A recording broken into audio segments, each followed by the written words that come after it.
Энэхүү нэвтрүүлгийг Joyce Meyer-ийн үйлчлэлийн хамтрагчид болон түүний найз нар нь ивент тэгсэн байна.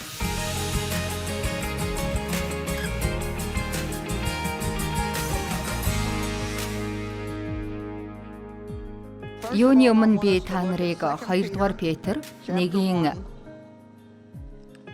3-8 дугаар ишлэлүүдийг хараасаа гэж хүсэж байна. Энийг заах ёстой хэмээх мэдрэмжийг үнэхээр эзнээс хүлээн авсан юм шиг надад санагдсан юм. Энэ нь мэдээ зөвхөн та нарт зориулагдсан биш. Бас энийг зурагтаар яг зөв цагтаа үзэж байгаа маш олон хүний төлөө юм. Сахилга бат өөрийгөө захирахын талаар би нэлээд их бодсоор ирсэн. Та нарт юу хэлж чадах вэ гэвэл бид өдөр бүрийнхээ амьдралд хийхийг хүсдэг зүйлдээ хандаж үгүй гэж хэлж байх хэрэгтэй. Мөн хийхийг хүсдэггүй ямар нэгэн зүйлдээ хандаж тийм гэж хэлж байх хэрэгтэй юм. Амен. Энхэн хизээч зогсохгүй.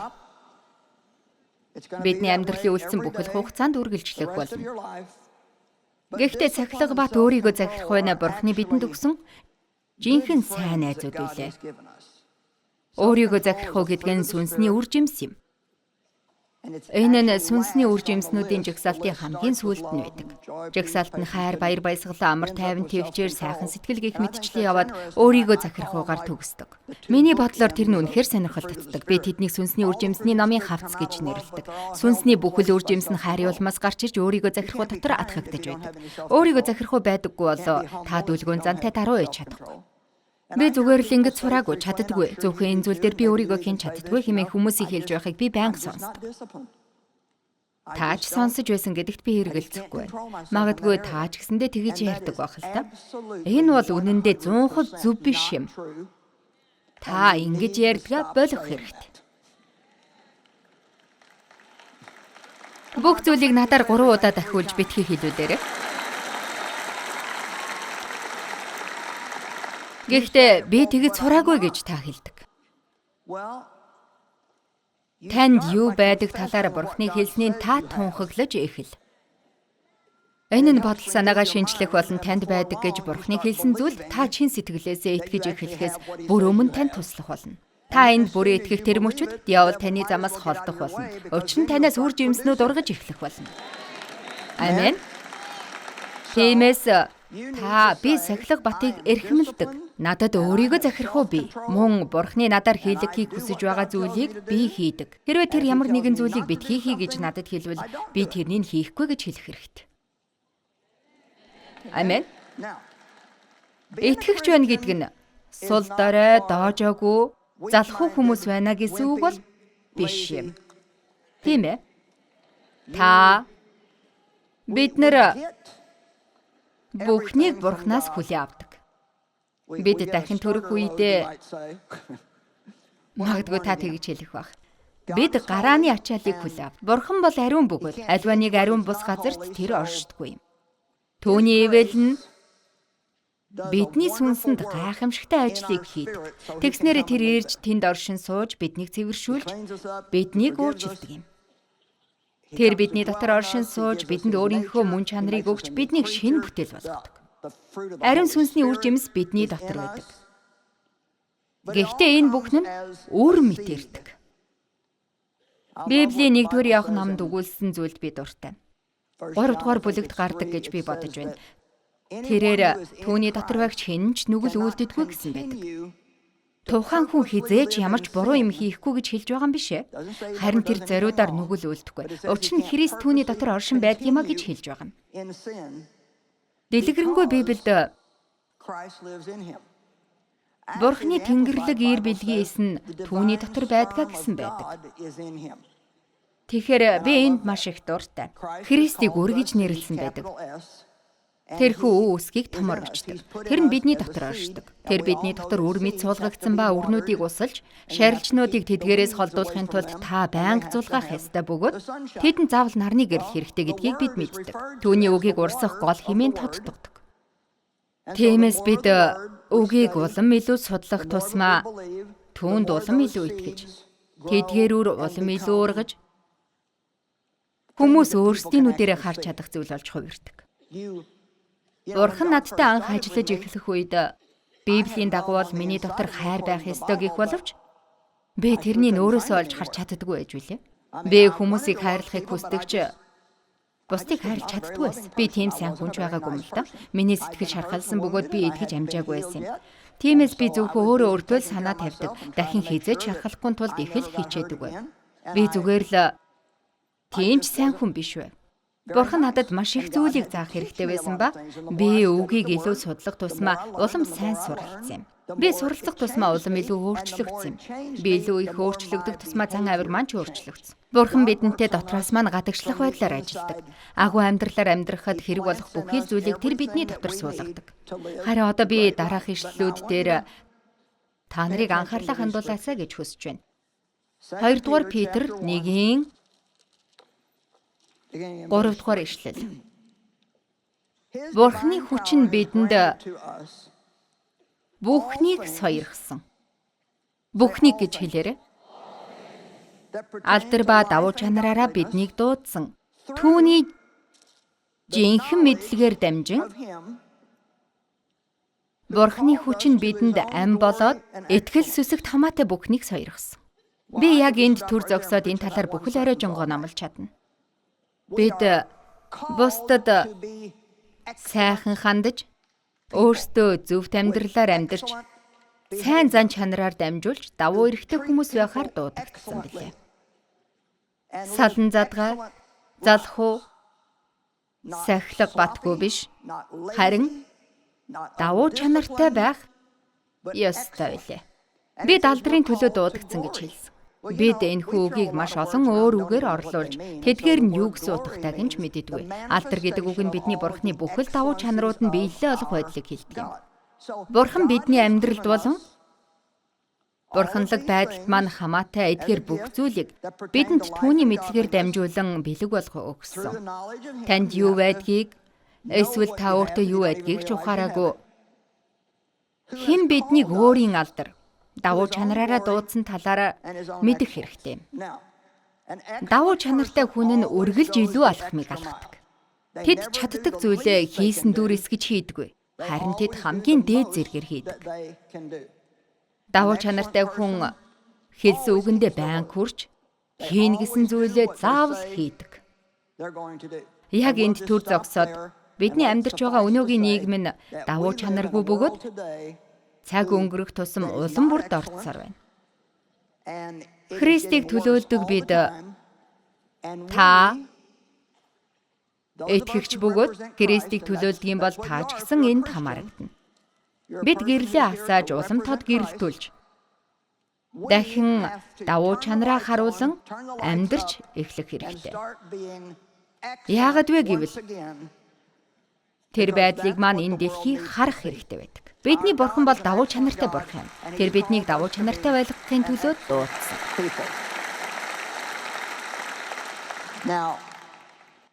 Итгэгч хүн бүр амьдралынхаа зарим нэг талбарт давуу чанараа улам ихээр харуулах боломжтой. Аль талбар дээрээ илүү ихээр харуулж чадах вэ гэдэг шийдвэрийг бид гаргаж болно. Асар их давуу чанар нь ариун сүнс тантай ажиллаж байгаа тэрхүү жижигхэн зүйлүүдээс эхэлдэг. Хэрвээ та тэр зүйлээ хийнийгэнд хэлвэл магадгүй тэр нь хинт ч ойлгомжгүй байж болох юм. Тэр нь Бурхан биднийг зөөлнөөр ятгах байдаг бүхэл жижигхэн зүйлс бид давуу чанараа харуулах байдлаар эхэлж тэгээд тэр нь бидний амьдралд улам бүр ихсдэг юм. Давуу чанар нь бидэнд зориулсан Бурханы хүсэл гэдгийг би мэддэг. Та ариун сүнсээр дүүрэх үедээ Бурхантай харилцах дотн харилцаагаа эхлүүлдэг бөгөөд тэр таны дотор оршин суухаас өмнө таны сэтгэлийг огт өмүүлдэггүй байсан жижигхэн зүйлүүд сэтгэлийг чинь одоо хөдөлгөж эхэлдэг юм. Хинч тань дээр ирж эхэллээгүй боловч ягаад ч юм та гэнтэл тэдгээр зүйлүүдийг тийхүү үлдэх ёсгүй гэдгийг мэддэг. Нэг энгийн жишээ хэлье. Та дэлгүүрт хувцсны тасагт хувцс үзэх зураа цөөн тооны хувцсыг шалан дээр унгачхаад тэр жигт нь хайчхаад цаашаа явж эхлэв. Та нараас хичнээн чин ариун сүнс өөрийн намуухан хоолоогоор хувцснуудыг буцаагаад үлгөө гэж хэлв. Надаас өөр ийм байдалд орж байсан хэн нэгэн байна уу? Заримдаа тэр өөр хүмүүсийн унгаас хувцснуудыг хүртэл надаар үлгүүрт нь буцааж үлгүүлдэг. Тэр зүйл нь намайг үнэхээр Бурханд хүргэж эхэлдэг байлаа. Нэг удаа би түүнд хандаж би яхаа бусдын хийгээгүй хийдгийг гэхэд тэр надад хизээ нэгэн цагт нэгэн хүн чиний хийгээгүй зүйлийг чи хийхийг чи хүсэхгүй байна гэж үгсэн юм. Тийм ээ, наадах чи зөв санаа гэж би хэлсэн. Миний хэлэх гэж байгааг анхааран сонсхийг би хүсэж байна. Ихэнх тохиолдолд Бурхан танаар ямар нэгэн зүйлийг хийлгэхийг хүсэх эсвэл сэтгэлийг тань хөндөх үед би цаашдаа энэхүү сэтгэлийг тань хөндөх гэдэг үгийг нэлээд их хэрэглэх болно шүү. Яагаад гэвэл ийм байдлаар ариун сүнс ажил сэтгэлийг минь хөнддөг юм. Тэр бидэнд лөө хашгирдаггүй, орилдоггүй. Биднэр хүчээр хийлгэх гэж оролддоггүй. Айлгалгүй бидний сэтгэл зүрхийг хөнддөг юм. Ийм байдлаар аливааг үйлдэх нь хамаагүй дээр арга зам байдаг. Бид ийм байдлаар үйлдэх бүртээ бидний үйлдэж байгаа бүх арга замд Бурханы авчрахыг хүсэж байгаа зарим нэг ивэлийн үүд хаалгуудыг бид нээдэг юм. Харин тэгж үйлдээгүй тохиолдол бүртээ бидний төлөө хийх гэж байгаа Бурханы ямар нэгэн зүйлийг бид хажуугаараа өнгөрөөдөг. Тэр нь юу байсныг бид Тэнгэрийн улсад очих хүртэл хизээж мэдэж авч чаддгүй. За та одоо өөрийн хүсэж байгаа зүйлийнхээ тухай бодож болно. Та нарын зарим ч магадгүй тэр зүйл тэр тэргүй ямар ч өөрчлөлтийг авчрахгүй гэж бодож байгаа. Гэвч би яг одоо та нарт хэлэхэд Бурханы үг нь бидний бодож байгаагаас хамаагүй илүүгээр бодит амьдрал бидний өдөр тутмын амьдралын төлөө зориулагдсан байдаг юм. Библийг хаа нэгтээ зүгээр дээгүүр хөвөн явдаг зарим нэг тийм гүнзгий сургаалын зүйл болгохыг битгий хичээ. Таныг явсны чинь дараа хүмүүс юу гэж ярьдгийг та мэддэггүй. Тэр үнэхээр хүн сэдв байсан. Хүн сэдв гэж чи юунд хэлнэ вэ? Би түүнийг ойлгож чадсангүй. Тиймээс тэр маш хүн сэдв байсан байна. Ядаж би таныг нэг зүйлийг мартахгүй санаж байхаар гэрлүү чи явуулъя. Хэрв та дэлгүүрт байх зураа лангуунаас ямар нэг зүйл унгавал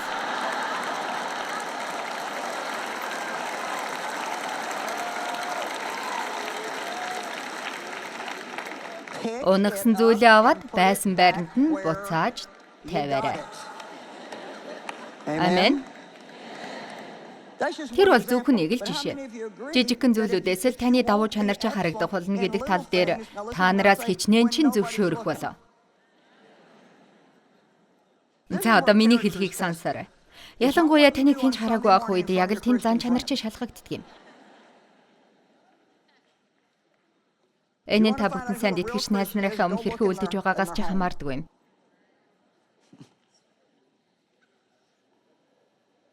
Хэрвээ хин жинхэнэ итгэгч хүн бэ гэдгийг та олж харахыг хүсвэл гэр доторхын хаа. Чухал зүйлийг өгүүлье.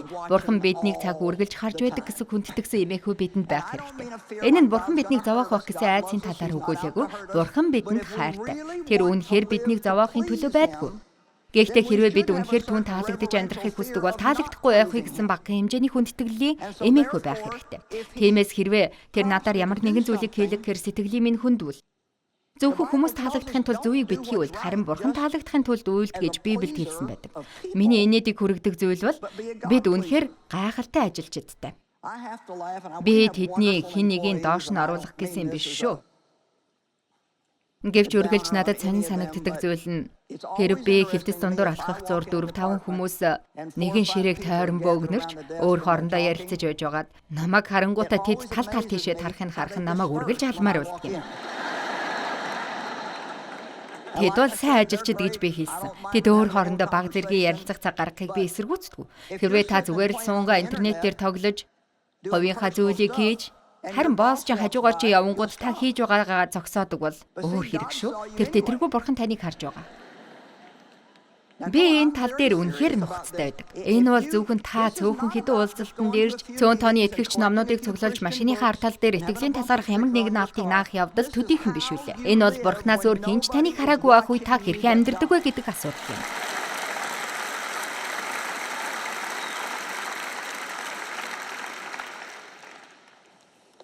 Цааш нь харъя. Алдарва давуу чанараараа биднийг дуудсан. Түүний жинхэнэ мэдлэгээр дамжин Бурханы хүч нь бидэнд ам болоод итгэл сүсэгт хамаатай бүхнийг сойргосон. Үүгээр тэр бидэнд үнэтэй бөгөөд гайхамшигт амлалтуудаа сойрхоо гэсэн байдаг. Бурханы үгэнд 5,000 гаруй амлалтууд байдаг. Ингэснээр та нар энэ дэлхийд тачаалаар байх ялзарлаас ангиж ирснээр Бурханы чанарыг хуваалцагч болох юм. Яг энэ хүү шалтгааны улмаас тэр бүхний улмаас Бурхан бидний төлөө хийсэн бөгөөд түүний бидний төлөө хийсэн зүйлд нь бид талархдаг бөгөөд бүхий л юугаар гисэн бэ? Юу гэсэн бэ? Хичээл зүтгэлээр.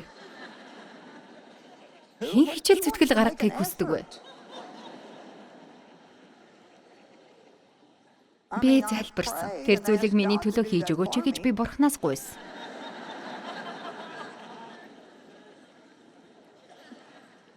Би залбиралд итгэдэг. Гэхдээ би юуг олж хардаг вэ гэдгийг та мэдэх үү? Өнгөрсөн хэдэн жилийн турш миний улам бүр ойлгоод байгаа зүйл бол надад туслахыг би Бурханаас гуйн залбирах тусам тэр дандаа миний хийх хэрэгтэй ямар нэгэн зүйлийг надад харуулдаг.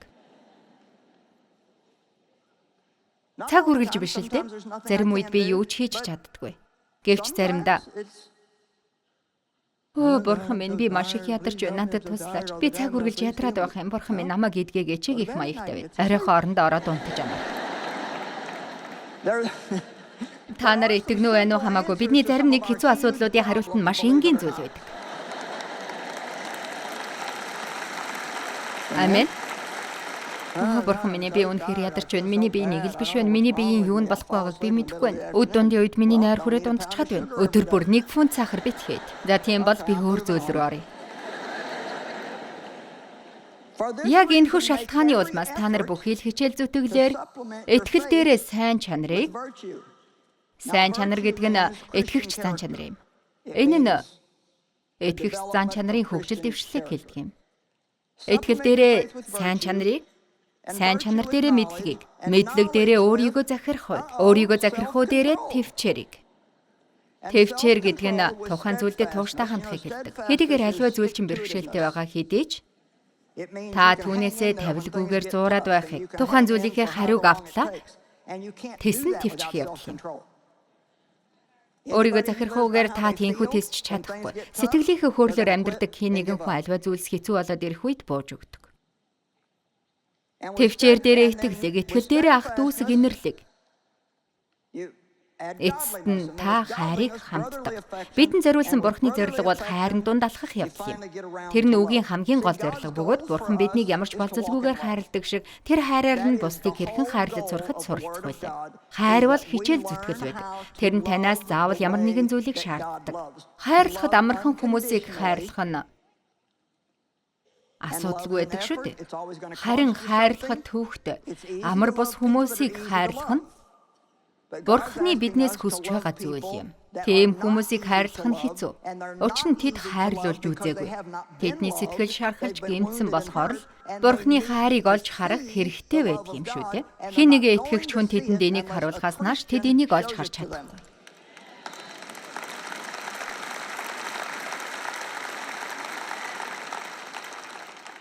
Үгүй та бүхэн бүгдээрээ үйлчлэл дуудагц. Магадгүй та хизээч эндрийн ард зогсож заалаар дүүрэн хүмүүст хандаж номлохгүй. Мэдээж энэ нь итгэгч хүнд гонигтай. Гэхдээ энэ дэлхий бол таны эндэр юм. Та нэг ч үг хэлэхгүйгээр өөрийнхөө амьдралаар дамжуулан гэрчилж номлож болно. Амен. Тийм биш гэж юу? Энд байгаа хүн бүр энэ нийгэм лөө орох үед зөвхөн номлогч нар бүхэл зүйлийг хийх ёстой биш. 5 дахин үйлчлэх нь үйлчлэлийн ажлуудад хамрагдах гигантнуудыг бэлтгэх сургалтуудыг явуулсан. Та энийг ойлгож байна уу? Та зөвхөн тусламж авахын тулд бүтэн сайн болгонд сүм рүү явсаар үйж болохгүй. Хэдэн жилийн дараа та хэн нэгэн хүн туслахын тулд сүмд явдаг болж өөрчлөгдөх хэрэгтэй. Маш олон хүн сүмд явхаас залхаж эхэлдэг олон шалтгааны нэг нь сүмийн номлол нь миний мэддэг юмыг л байнга заагаад байна гэхийг би байнга л сонсдог. Энэ нь би ивэлээ хүрцээр байх болно гэхийн төлөө тэд үргэлжлүүлэн сүмд явсаар байдагт оршдог юм. Би ивээгдэхгүй юу ч хүлээн авахгүй байна гэдэг. Магадгүй таны хүлээн авах ямар нэгэн хэрэгтэй юм тэнд үлдээгүй ба шинэ орон зай таны дотор байхгүй болохоор та гадагшлуулж эхлэх хэрэгтэй. Мөн та сүмд явахдаа Бурхан минь миний тусалж чадах нэгнийг надад харуулаач гэж залбирах хэрэгтэй.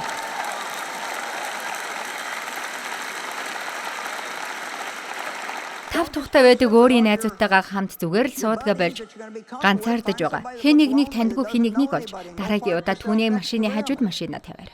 Баг зэргийн хичээл зүтгэл гарга. Дахиад л нөгөө үг хичээл зүтгэл.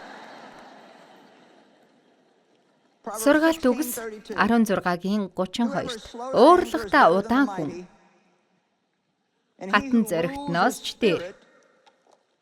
Сүнсээ захирдаг хүн хотыг эзлэгчдээс ч дээр. Гайхалтай. Өөрийгөө захирч чаддаг хүн хатан зоригт нэгэн гэж тэр хэлж байна. Тэр ч битгий хэл тэр хүн бол хотыг эзлэх бүхэл бүтэн айрмаас ч илүү хүчрхэг юм байна шүү дээ. Тийм байна уу? Библиэд ууралсан ч битгий нүгэлүүлд гэсэн байдаг. Энэ нь Яаков номонд гардаг баха. Ууралсан ч битгий нүгэлүүлд. Та хэрхэн тийхүү үлдэж болох вэ? Таныг хэлсээр буруушаах, хүн танд муугар хандах юм бол та уур уцаарыг мэдэрдэг шүү дээ. Хэдий та ууралсан байсан ч өөрийгөө хянах байдал болон хурдан уучлалт сурснаар ууртай үедээ гин нүглийг үйлдэхгүй байх боломжтой. Та нараас нэг асуултыг асууя. Таныг шархлуулсан хүмүүсийг уучлах нь өөрийгөө захирахыг шаарддаг уу? Зайв дүүрэх талаар юм, тийм үү? Ялангуяа тэр зүйл чинь таныг хэрэг шархлуулснаас хамаардаг. Еврей 12:11-т. Бүх сахилгажуулал нь тухайн үедээ баяр хөөр бус. Харин уй гашуу мэд санагдавч дараа нь энэ нь түүгээр дасгалжсанд нь зөвхт байдлын амар амгалан бүхий үр жимсийг гаргаж өгдөг. Энэ бол үнэхээр сайн ажил. Зарим хүмүүс маргааш болохгүй юм шиг амьдардаг. Гэхдээ миний хэлхийг сонсоорой. Маргааш бол дандаа ирдэг. Баярлах төрөс гэж байгаа чинь баярлалаа. Хэрвээ өнөөдөр та зөв зүйл хийх тухай сонсохгүй бол маргааштай дуртай байхгүй байх болно. Маш олон удаа бүхэл зүйл маань нуран унж байгаа юм шиг санагдах үе бидний амьдралд ирдэг билээ. Бид диаволыг буруутгаж түүнийг зэмлэхийг хүсдэг. Тэр бидэнд тохиолдох бүх асуудлуудын үр үндэс нь мөн боловч Библиэд диаволыг эсэргүүц гэж хэлсэн байдаг. Тэр нь баг зэрэг өөрийгөө захирах үеийг шаарддаг. Үүний талаар 2 удаа дурдсан байдаг. Яаков болон Петр номонд. Диаволыг эсэргүүц. Тиймээс бурханд захирагдах тун. Диаволыг эсэргүүц. Тэгвэл тэр та нараас зайлна гэж хэлсэн байдаг. Та нарын өрсөлдөгч болох диавол нь хин нэгнийг залгихаар хайж байгаа архирах арслан мэт гэтээ явдаг. Тууштай эсэргүүцэх нэгэн бид түүнийг эсэргүүцдэг. Бид зөвхт бус зүйл хийхгүй байхын төлөө уруу таталтыг эсэргүүцснээр хожмын цагт бид аз жаргалыг эдэлдэг.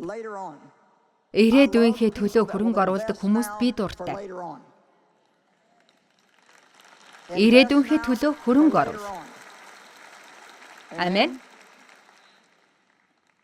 Итгэгч хүмүүсийн дунд мөрийтэй тоглодог хүмүүс байдаг бөгөөд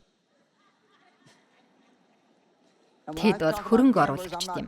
Мөрийтэй тоглодог гэдэг нь би арай бүр мөрийтэй тоглоомын газар очдог хин нэгэн хүний тухай яриаггүй. Буруу зүйл хийдэг хүмүүс тэр зүйлийнхээ үр дагаврыг амсаагүй байхдаа ямар нэгэн сайн үр дүнг харна гэж горддог хүмүүсийн тухай би хэлж байна. Тэд мөрий тавьж байгаа хэрэг юм. Би буруу зүйлийг хийх хэдий ч сайхан амьдралаар амьдарч сайн үр дүн хүлээн авч болно. Гэтэл замын дунд нь баг зэргийн зовлон туулдаг хөрөнгө оруулагч нар бас байдаг. Тэд өөрсдийнхөө махан биеийг хүсэлт өгөө гэж хэлж замынхаа явцад баг зэргийн зовлон туулдаг. Учир нь хэрвээ тэд одоо хөрөнгө оруулвал амьдралынхаа эцэст сайн үр дүн хүрдэг болно гэдгийг мэдэж байдаг. Амен. Та зөв зүйлийг хийсэн гэдгээ мэдхээс илүү сайхан мэдрэмж гэж үгүй лээ. Тэр танд гайхамшигтай амар амгалан өгдөг юм. Альва зүйлсийг бид давуу чанараараа үлдэж, хэлсэн үгэндээ байнга хүрч байхад өөрсдийгөө дадлагжуулж, тэрээс хэтэрсэн зүйлийг байнга үлдэж байхыг Бурхан биднээс хүсэж байдаг юм. Сахилга бат болон өөрийгөө захирах уу гэдэг нь бидний дотор байдаг зүйл тул бид түүнийг хэрэгжилж бас хөгжүүлэх хэрэгтэй.